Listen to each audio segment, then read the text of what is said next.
In this vid, I'm going to be taking a look at bobononeable's version of Zekrom.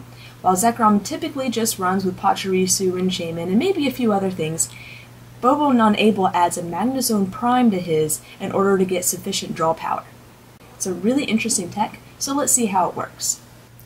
Your deck has a very strong starting line of 3 Manaphy, which allows you to shuffle your hand in and draw 5.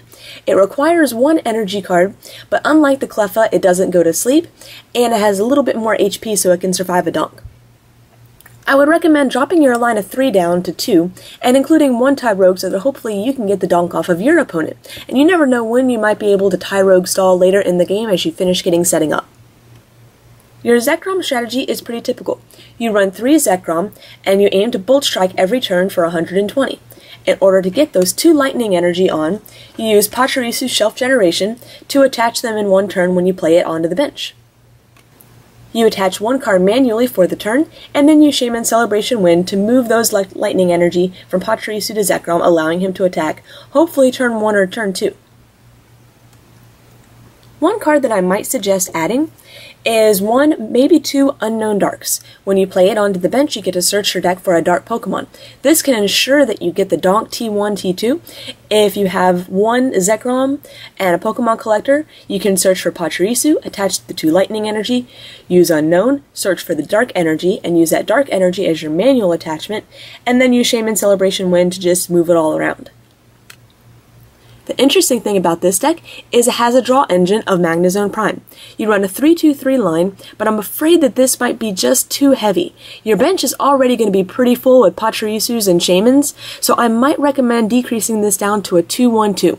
While this is primarily a draw engine in the deck, you can always attach to it and be able to do Lost Burn to knock out a very heavy attacker.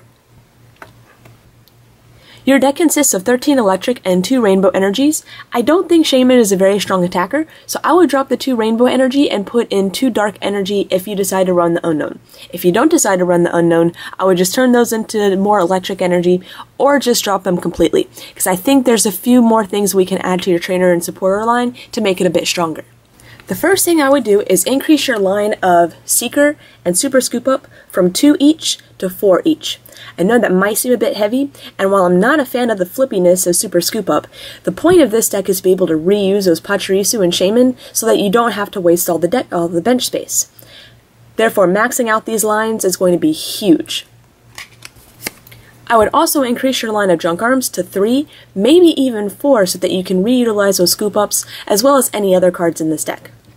I would also recommend throwing in 3, if not 4 Defender. Because of the errata, it not only reduces 20 damage from the attack from your opponent, but it also reduces the damage done to Zekrom from its own attack. So instead of doing 40 to itself on Zekrom's attack, it would only do 20, and then it would still reduce from your opponent's damage as well.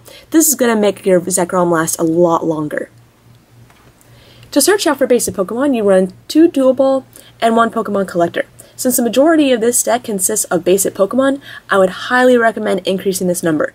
I would say 3 Pokemon Collector and maybe 2 Dual Ball, and then you can always use your Pokemon Communication to swap those in for the evolution cards that you need for Magnezone.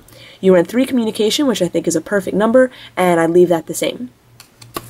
You run 3 Rare Candy, which I think you can reduce down to 1, because I believe your bench is already going to be pretty crowded, so I would only want 1 Magnezone on the bench at a time. Therefore, I only want to use 1 Rare Candy. You run 1 Flower Shop to be able to recover those energy and Pokemon from the discard pile, but I would also recommend throwing in 1 Twins, just in case you're behind. You have a few more recovery cards in this deck, 1 Energy Retrieval, and 1 Revive. Since you have 15 energy in the deck, I don't think you'll need the energy retrieval, but if you decide to cut that line of energy down to make room for some of the other trainers and supporters I've suggested in this deck, then keeping it in would be a good idea. I also like the 1 Revive. You might want to increase that to 2 if you can, since this deck relies on Zekrom so much, but again, you might not have the room, so the 1 Revive should be sufficient.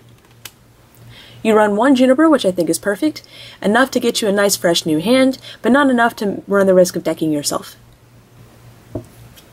You run 2 Interviewer's Questions Because you're running 15 energy, I don't think you're going to have a problem drawing into them, but at the same time you want to be able to have several energy in your hand so you can reuse it with Pachirisu.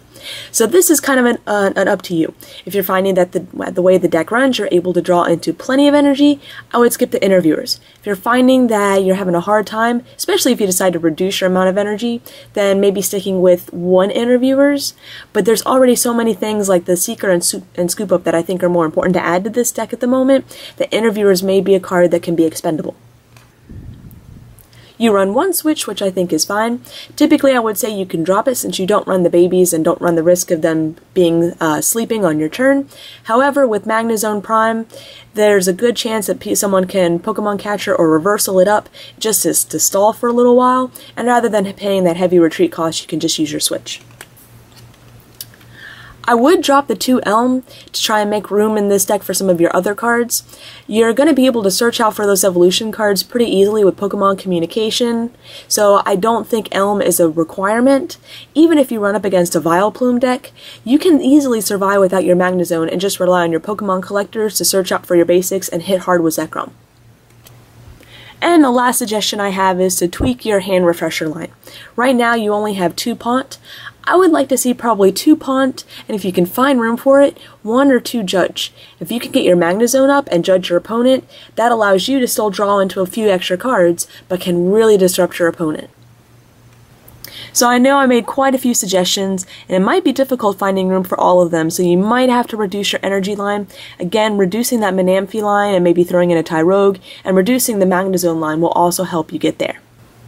I've also seen a lot of decks that safely runs 2 Shaman instead of 3, so that's another thing that you can consider. Thank you for watching, and if you would like your deck reviewed, just PM me the list and let me know whether you'd like to have a chance at a video review, which is going to take several weeks, or if you just like a fast result of a blog review, which I can do in a few days.